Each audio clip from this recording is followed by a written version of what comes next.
Whether you're ordering wings for the game, whipping up a 7-layer dip, or ordering pizza, there's something about football that makes you want to eat. And this football season, Uber Eats has the best deals on game day food. No matter what you're craving, from 2-for-1 pizza to buy one, get one wings, Uber Eats will be dropping new deals each week, all season long. Uber Eats, official on-demand delivery partner of the NFL. Order now. Terms and conditions apply. See app for details. At Sierra, discover top workout gear at incredible prices, which might lead to another discovery. Your headphones haven't been connected this whole time. Awkward. Discover top brands at unexpectedly low prices. Sierra, let's get moving.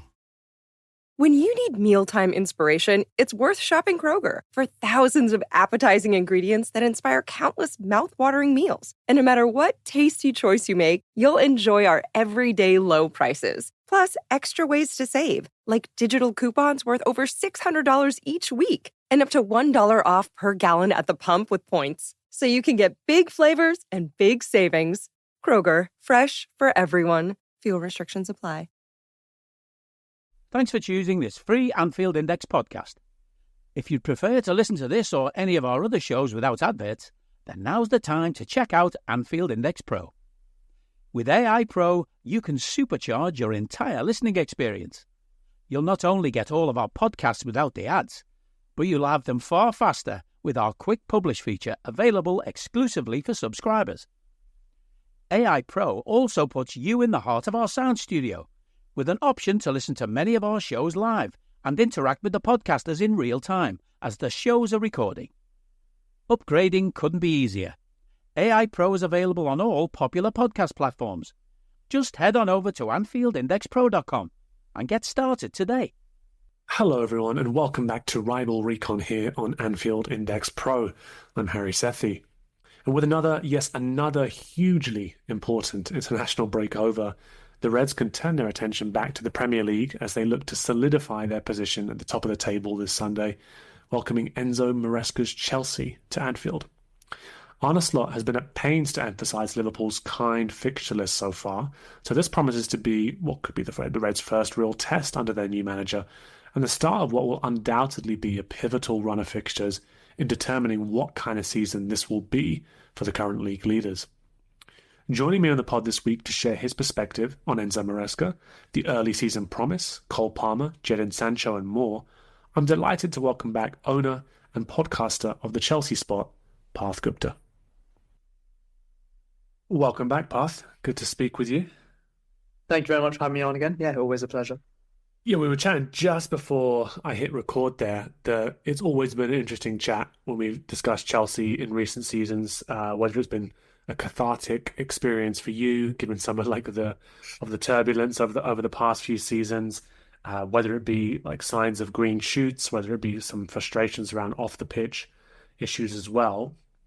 And we're 7 games into the season. Again, we were talking before we hit record that can't believe it's only 7 games into the season. It feels like it's been quite a bit longer than that. And I think international football we have to thank for that feeling. But I spoke with, I think, Tom from the Chelsea Search, actually, I think before the season around his thoughts on Chelsea, the decision around Maresca, Pochettino, and some of the transfer business. But I'd love to get your thoughts as well before we dive into the conversation, just briefly on that decision to move away from Poch, go with Maresca, and we'll talk a little bit on some of the transfer business and who came in, who went out. But yeah, just your thoughts on that decision, if you can cast your mind back to that. Yeah, it's an interesting one. Obviously, we're 7 Premier League games in, so hindsight is naturally going to take a play into sort of what I answer with. But I think looking sort of a couple months back, and the decision to sack Pochettino, I don't think I was incredibly disappointed. And I say that as someone who was probably a much larger fan of Pochettino than the majority of the Chelsea fan base.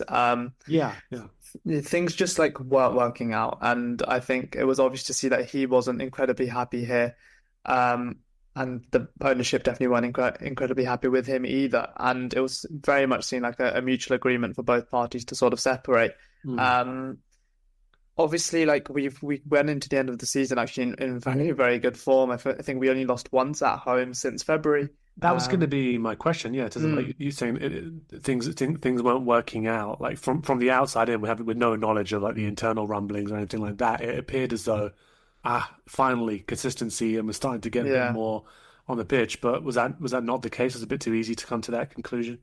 Yeah, I think it's a mix of everything. Like we were getting victories, we were getting draws, but it still felt like there wasn't that sort of long-term strategy in mind, and it was sort of just the Cole Palmer show. And obviously, I think the credit needs to go to Pochettino in some ways that he allowed Palmer to express himself, and he was sort of playing him to the best of ability, letting him sort of get that freedom and really run the show. But as sort of Maresca has shown this season, you can have Palmer doing his thing and still other players. And I think that's sort of what I'm sure the ownership had in mind, was that we're not really seeing that long-term strategy, which perhaps they initially had in mind when they initially appointed Pochettino. And as much as we were winning games towards the end of the season, it all still felt a bit like we still don't really know what's going on.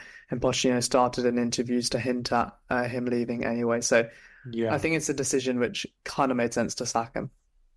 And then once that decision's been made in terms of the profile of the coach, you mentioned long-term planning being a real key sort of desire for the club to get a manager who'd come in with that kind of remit, but also that kind of plan, and had shown experience, right, of being able to sort of work in those kind of projects with those what is a huge group, a huge crop of talented players, many of them very young and at the start of their careers. What did you make then by the pursuit of Maresca, obviously coming off this season with Leicester, very successful, albeit just a one, I suppose, sample season in the UK. Yeah, just give me your thoughts on him as a candidate, and then of course we could talk about how things have gone well so far. But yeah, just first off, just him as that kind of profile of manager. Yeah, I have to say, definitely wasn't totally convinced. I'd watched quite a bit of Leicester, I'd say, last season, mainly because we sent them one of our players who's actually in our squad at the moment, on Cesare Casadei. We sent him on loan there, and I tuned into a few games, and I'd spoken to Leicester fans, and they all said like good things in general, but they had a huge drop off January, February onwards. They said he was a bit, and from what I saw as well, he was sort of a bit stubborn in his methods. And I think when that sort of person comes towards Chelsea, it never really works out. But I have to say, sort of in the 7-8 games so far, I've seen so much more sort of adaptability to the squad, to the talent we have than I suspected, and whether that's with just small tweaks in tactics or halftime changes or in-game sort of things. I think I've been really, really impressed. He certainly doesn't have an easy job, especially with the number of talented forwards we have. I mean, we're talking about a bench which consists of Pedro Neto, Nkunku, and João Felix and others. So it's definitely not been easy in that sense. And I think he's got to make sure that he keeps this squad happy. And the way he can only really do that is by winning games, because as soon as you start losing 3 or 4 in a row, and Nkunku starts complaining and Felix starts complaining that they're not starting games, that unrest can begin. So I think he still has a difficult job ahead of him. I think it's really important for Chelsea fans to not get carried away after the first 2 months, in what has been a very positive start in general, all things considered.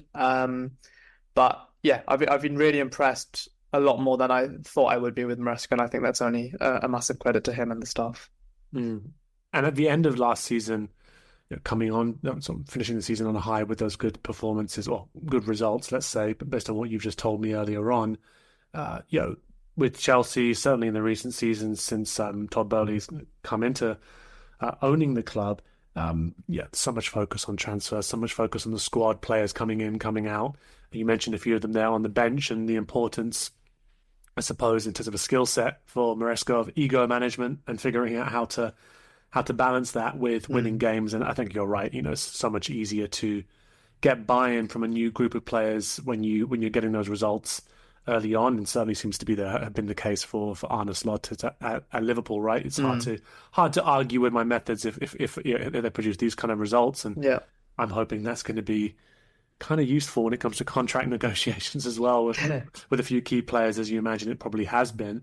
But end of the season, I'm interested in your opinion on, the squad has a lot of attention on it, and not necessarily the need to bring in more players, just thinking about sort of, okay, what are the areas where, perhaps the players we've got in those positions aren't really cut out for what we might now need from them, and which players actually need to maybe move on for the best of their careers and for the best of sort of the situation in the club. And we're thinking of Romelu Lukaku, whose situation still hasn't been obviously fully resolved, on loan at Napoli. But in terms of those outgoings, you've got Ian Maatsen off to Villa, promising young left back. I was slightly surprised to see him go actually, but I guess it's good business for both clubs there. And Conor Gallagher, one I will come back to in terms of sort of course, his pivotal role, or sort of like symbolic role in the squad as the captain, heading off to Atletico Madrid. We'll discuss, I suppose, the willingness there. Lewis Hall, very young, great fee for Lewis Hall. I think we can discuss maybe what's been going on with some of these transfers. And then Romelu Lukaku, returning to Serie A just because he loves the season out there. And he does tend to do very well. Amari Hutchinson to Ipswich. I think there's some other ones here. Angelo to Al Nassr, and a couple other deals as well. I think Ziyech on a free transfer. Thiago Silva, obviously. Back to Brazil, Raheem Sterling on loan to Arsenal, and there's more. I'm actually going down. There's more. So many loans. Kepa, of course, Armando Broja. There was a need to obviously clear players out who didn't feel like they had a role in the squad. I think Maresca was quite clear on that.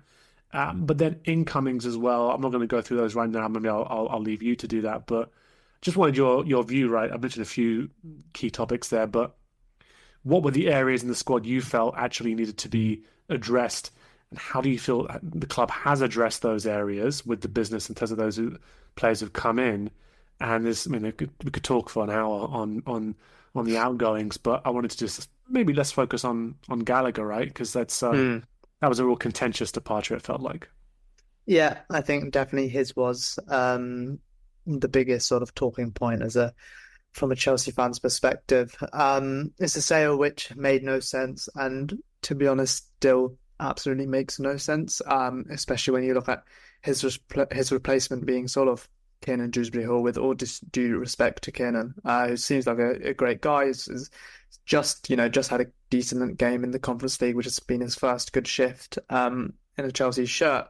He's absolutely nowhere near Conor Gallagher, and I think even sort of the people who didn't fancy Conor as much would happily admit that. Conor was a huge part of our squad last season, and previously he's able to play in the 6, the 8, and the 10. He made things work. He allowed the midfielder next to him, whether it was Enzo or Caicedo, to really click. And we saw that last season when either if it was Gallagher and Caicedo, it would work. If it was Gallagher and Enzo, it would work. If it was Enzo and Caicedo, we had doubts. And so far this season, again, Enzo and Caicedo is a partnership which has definitely got better, and Maresca has used that midfield better than Pochettino could. But you're still lacking that sort of, I think that energy sometimes in that midfield, or that little partnership. And Enzo hasn't had sort of that good of a start to the season as well. And there are definitely, I think, doubts. I don't want to say doubts, but definitely Chelsea fans are keeping an eye on Enzo. And that's the player I'm talking about here over the next few months. So yeah, his was definitely a big talking point.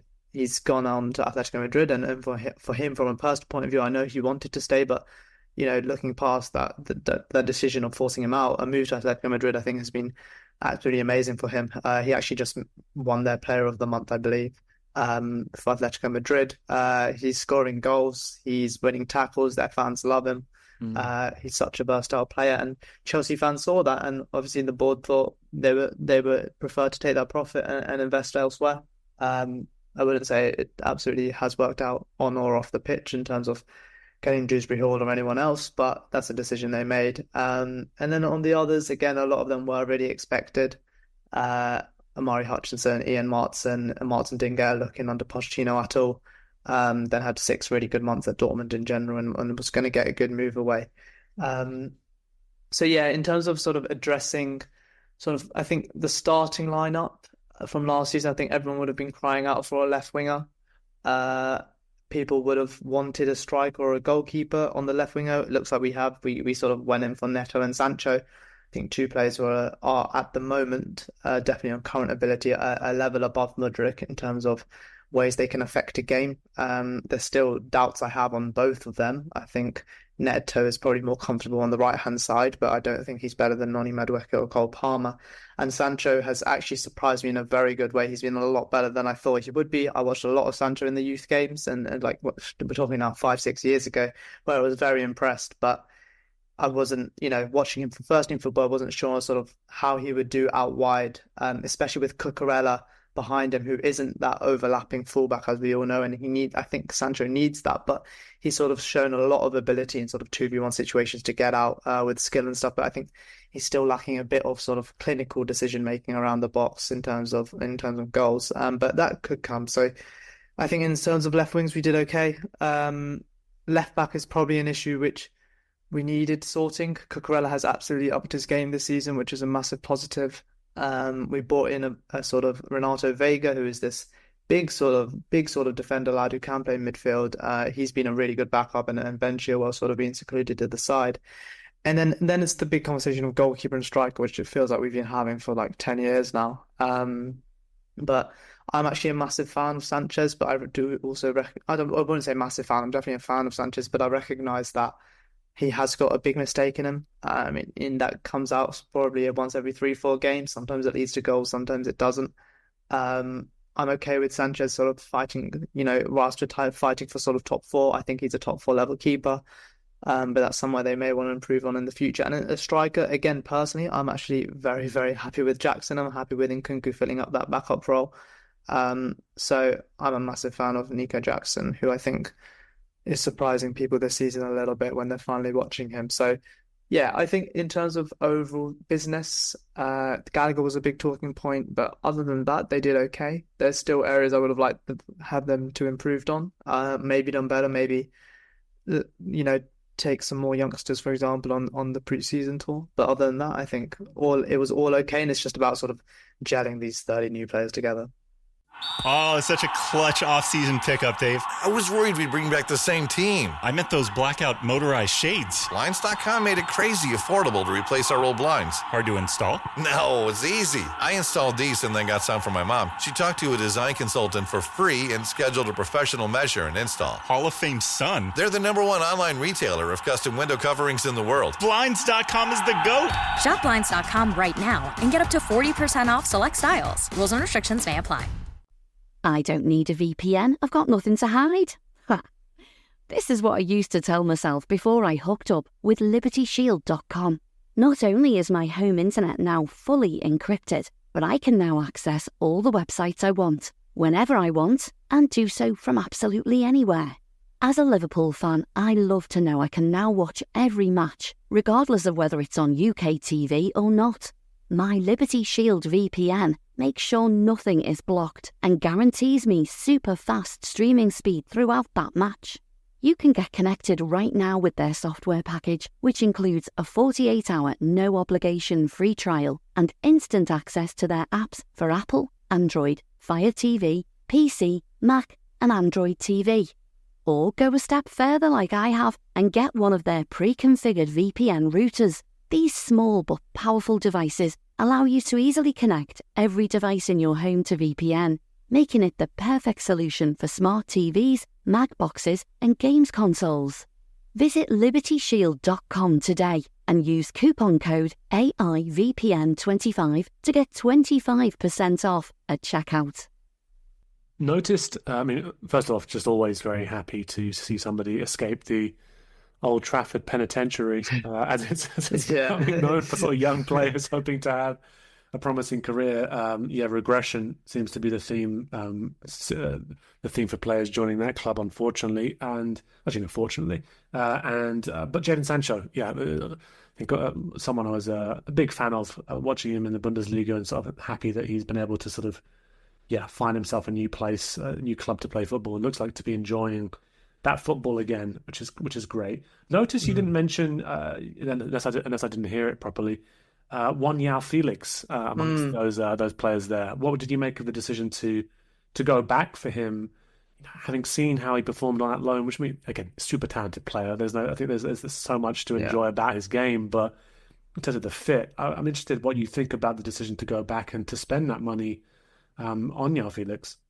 Yeah, it's a good point. I think, again, João Felix is someone who completely splits the Chelsea fan base in 50-50. I'm on probably the side where I was like, um, you can clearly see there's sort of a fun footballer in there, Yeah. but anything past that, I'm not too convinced. Spending 50 to 60 million on a player who I personally don't think is better than Nkunku. And this, some Chelsea fans may find this controversial, but I think Carney Chukwuemeka is someone who you'd want to play over João Felix, considering there's a couple of years age gap. You already have Carney on the books. Carney can play in the 6, 8, or 10, and I feel like he contributes more on the overall pitch than João does. I think João's this sort of entertaining player who, if you start in a game against a low block, you could get some benefit from him. Because he's going to sort of create chances. He may get the occasional goal or assist. If you're looking to sub him on when you're already sort of losing or drawing to win a game, is he going to be that guy who can change it? I'm not totally convinced. I think Nkunku's a better option. I think João sort of, because he is such a creative player and he tries things, it means he loses it a lot. And that can be really frustrating for fans when you're sort of 1-0 down and you really need to get back into the game. And then if he's just going to be playing Conference League minutes, was it really worth spending 60 million on a player? So I think with him, it's sort of, yeah, for me, that's a move which didn't make sense for a lot of reasons. Both my judgment of him as a player, and then also looking at other options we have already in the squad.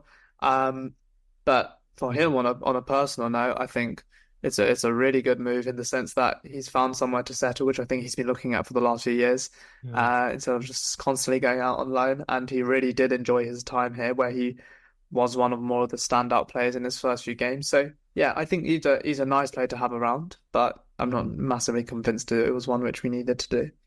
I do wonder with João Felix, of course it's João Felix as well, just how his career may have unfolded if he didn't take that big move to Atletico when he did for big money. I mean, I do enjoy Diego Simeone's dark arts with the best of them, and I think Conor Gallagher actually was surprised to see him sort of thriving in that kind of setup and that kind of us against the world mentality that Simeone fosters there. But João Felix always felt like a kind of weird fit for that club. I wonder what would have happened if he'd spent a little bit longer in Portugal or gone somewhere else where he had a bit more freedom. It's still 24 though, and the ability to develop as a player. So you wonder how Maresca plans to utilize him and whether that will change as the season goes on. And I wanted to move on to the season then and sort of talk about how things have unfolded. And 7 games in so far, and what is it? So it's 1 loss, 2 draws, and 4 wins, I believe it is. Some eventful games in that time. I think it's fair to say, right? And I just wanted to get your perspective on what you've noticed since Maresca's come to the club in terms of how he's setting the team up. Any big noticeable differences that maybe a team that fans that aren't watching lots of Chelsea should be looking out for, should be paying attention to, and just whether or not that's changed already as the season has got underway. Yeah, we've definitely seen a few changes. Palmer is now playing a central role rather than out wide, which he did last season. And I have to say again, I wasn't massively convinced that Palmer could play that central role. Like, obviously, I think I was aware he could and do obviously a good level because he's a very, very good footballer. But I thought he would have a bit more of an influence on the right-hand side in general, but then I also very much recognised that the wingers in Maresca's system, a lot of them need to be these 2v1 specialists because he doesn't ask his fullbacks to overlap a lot of the time. In fact, a lot of the time we're playing with 3 centre-backs and one of the fullbacks is coming inside inverting, and we've seen that with Cucurella do that quite a bit this season. Reece James will do it if he ever does play, which we will get onto. And Gusto has tried it as well and done it a few times. So that's definitely been a big change. Palmer in the central areas has actually looked really good. I think Palmer, when he plays centrally, you don't want him too deep because then he starts creating things from, the halfway line, which as much as he can do, you want him around the edge of the box. You want him with that sort of insane decision making and sort of clutchness he has around the box. So that's where you want him. That's where he's been playing. He's been linking up incredibly with Jackson or Noni or anyone. And then I think another big talking point has been Levi Colwill. Maresca has done what Pochettino couldn't do and just give him faith at centre back. And Colwell has pretty much, after Palmer, been our best player this season. And to me, it's been no surprise because I've watched Levi since he was 16, and we're talking now sort of 5 years of me watching him week in, week out. And I was very, very aware that this is someone who could captain England in the future. But he's played at centre back. He is winning every single header. He is defending really well. His passing is an absolute joke. There is a reason Man City and Liverpool have wanted him for the last 2-3 seasons, and the rumours have been cropping up as they always will over the next few years because he is that sort of level of player. So he's been played at centre back and not left back. He's impacting games, and Cucurella has also upped his game massively. So it's definitely been a big change in that sort of sense and sort of tactics and just playing players a bit more in their natural roles. And I think that's gone a long way. There's 11 talented players on the football pitch. Obviously, a manager's sort of tactics can go a long way. But if you start putting them into their natural sort of positions, make them feel comfortable, give them sort of a structure, then, 11 talented football players you'd hope can go quite a long way. So I think that's what he has done really well. He's shown adaptability. There's still a few things I think we need to work on, but that's going to happen sort of 8 games into a season.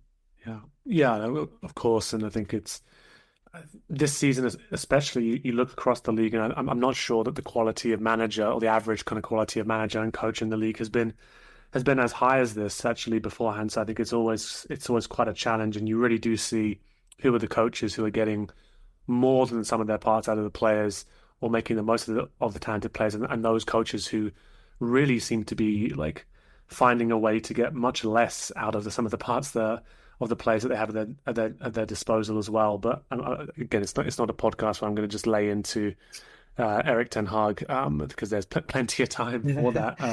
Hopefully, over the next couple of years. Wanted to touch upon you mentioned Enzo Fernandez earlier on in the discussion and how he's somebody that Chelsea fans are looking at and really focusing on this season, just to, I suppose, assess his performances. See how he gels and sort of forms more of a partnership with, and who is it going to be? Moises Caicedo. Clearly, between the two of them, a huge outlay on bringing them to the club. And you would think, somewhat on paper, right, that these are both talented players who performed at a high level, and they should find a way to adapt to each other and sort of form a partnership. There's signs, I mean, from my perspective, the signs that has improved so far this season, but still work to be done in that area. And of course, I think Fernandez came into the season a bit under a cloud as well, given all those, just the chanting on the bus and saw the apologies he had to make to the squad. And to then see him given the captaincy was an interesting decision as well. You feel free to comment on that if you'd like to. But yeah, just talk to me about the midfield, because I think it's an area Chelsea have been, I think, tinkering with for a while and spent a lot of money on sort of bringing in quality players into that unit. Just your perspective on how what you've seen so far this season in terms of how Maresca's gone about building that midfield. Yeah, it's an interesting point because I feel like clubs and boards and committees aren't really still clocking onto it, but the Premier League is as much as it's one of the most technical leagues in the world, if you look at all the successful teams, they've had an absolute powerhouse of a midfield. And if you look at Man City, Rodri has been the key to that for the last 3 to 4 years, and all of a sudden he's got injured and things are just, breaking apart and all of that stuff. And I feel like even like Fabinho under you guys, when you guys were in your prime, it's sort of that physical presence which Chelsea have not had for absolutely ages, like since Kante's gone. And even with Kante, it was when we had Nemanja Matic here, it that sort of worked really well. That was the pair, was it, that worked? Exactly. And obviously in Kante and Fabregas did work. Fabregas is a little genius and Kante did more of that physical role, and that worked. But after that, you're looking at sort of Enzo, Caicedo. These are like obviously top footballers and technicians, and Caicedo is similar to Kante in the sense that he has got that engine on him. He is able to win his tackles and all of that stuff. But having that tall midfield presence is such a big thing, which I feel like maybe managers, but definitely sort of clubs don't look at enough. And height specifically, you're talking about. height as well. Yeah. Height is a big thing. Pochettino went on and on about it last season, and people started making jokes about it. But if people listen to Maresca's post-match interview of our very last sort of Conference League game, he mentioned sort of that this midfield needs height, and he said when asked about Cassidy and talking about him, he sort of praised the fact that Cassidy has this physicality and his height about him, which sort of every midfield needs. And I think that's definitely a hint, and sort of hinting towards sort of that Premier League midfield of Palmer, Enzo, Caicedo. Yeah, like, yes, that is three ridiculously talented footballers, but is that a midfield which is going to get overrun in transition against the likes of Liverpool and Man City? Yes, probably.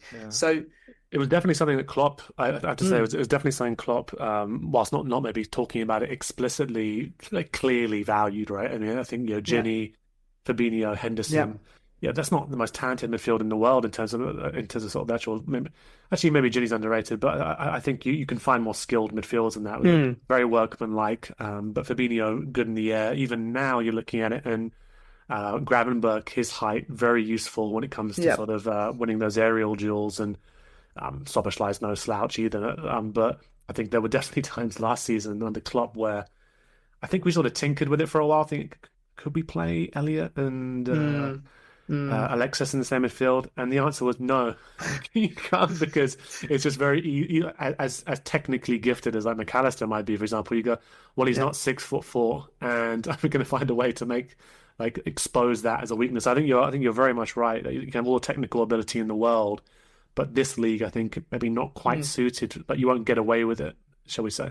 Exactly. I think it's exactly that. And it's why sort of when Romeo Lavia has played for us this season, we've had that presence in midfield, and it has made a difference. And I'm someone who, again, with Lavia, I don't think he's been absolutely perfect defensively. And I think he's actually better offensively than people think. And he is worse defensively than people think in terms of sort of like positioning. But he's got this physicality about him. He's got this ability to move around the pitch quickly in midfield areas, and he's able to come back and win tackles and sort of win headers. And that is a big part of the game which people miss out. So I think it's a really interesting conversation on our midfield. Personally, I'm a massive fan of someone like Carney, and I think he can play in sort of this 6 or 8 role, because I've seen him do it for England. We haven't really ever seen him do it sort of at the top professional level at club football. And I'm not saying absolutely that Maresca should be playing Carney, Caicedo, Palmer, because I don't think that's feasible in terms of sort of logistics. But I'm not massively convinced sort of an Enzo Caicedo double pivot can work. And what you've seen as a result of Enzo not being this physical player is that Enzo now Maresca starts putting Enzo Fernandez in these sort of higher areas, in sort of this 8/10 roles at times. And that's exactly what Pochettino did last season, received a lot of criticism for, because Enzo under Potter in his first 6 months at the club was absolutely outstanding, where he played that deeper role, but that was in a completely different system. In the last sort of 12 months and this season, he's not looked that good in the deeper role because he's been done in transition, and I think it just hasn't clicked for him. And then he's been playing the higher roles, and he's not that effective around the box. So it's a really interesting conversation. I reckon we're going to be in for another midfielder next season, but that's one to keep an eye on. So you think there's a possibility that Enzo Fernandez will be on the market, you believe? I think if a club like Real Madrid comes in for Enzo, which is a club which I think he would suit, and a club which would suit him, I reckon there's a move on the cards for sure. Yeah. Definitely, I think they should spend their money on that rather than sniffing around trying to unsettle Liverpool players. I think that's definitely what they should be doing. Try and buy them out of that 8-year deal. Yeah, let's do that. Exactly. Spend your money that way. And one player who, I think I wanted to touch upon, because I do think his career has clearly been heavily hampered by injury and fitness issues. It's the former captain, of course, Reece James. He's available for selection this weekend, I believe. Which let me look at the stat here, because it was a big number, and that always stands out. The weekend's fixture will mark 562 days since Reece James last played a full game in the Premier League. He started just 19 times for Chelsea in the Premier League since the start of the 2022 season, largely down to injuries, right? And I think there's long been a sort of debate around. I mean, not really debate, but you always see the online stuff, right, about the right back wars and things like that. And I think the biggest strength you can have as a player is availability, right? You need to be there on the pitch and actually get to play week in, week out. No player wants to be injured, I think, as well. And I think there's always a whole bunch of lazy stuff that goes around, sometimes blaming players for he clearly doesn't want it enough, etc., etc. Clearly was an important player for Chelsea. I'm interested in your view on him now and just how important this season is, right, for him to still be considered an important part of Chelsea's future. Hey guys, it's Eddie Gibbs from Anfield Index here. I hope you're enjoying this podcast, and I'm sorry to call time on the show before it ends. In the current climate, it's tougher than ever before to offer podcasts for free. At Anfield Index, we produce over 75 free shows every month, which I'm confident is unparalleled in the LFC sphere. Whilst we'd love to offer everything for free, the production costs now make this impossible. That said, we don't want to follow the model of other channels and lock all of our content behind a paywall. So what we've decided to do is to continue offering every show for free, but cut that offering to 30 minutes on our longer shows. So to get all of our shows in full and enjoy the best of everything we have to offer, we really hope you'll consider supporting the channel and signing up at AnfieldIndexPro.com. For about the price of one cup of coffee, you'll get every podcast in full with 0 ads. You'll also get access to our LFC VIP community, where you can enjoy live podcasts, engage with our podcasters, and chat with other Reds in real time. So that website again, AnfieldIndexPro.com. Join today. This podcast is part of the Sports Social Podcast Network.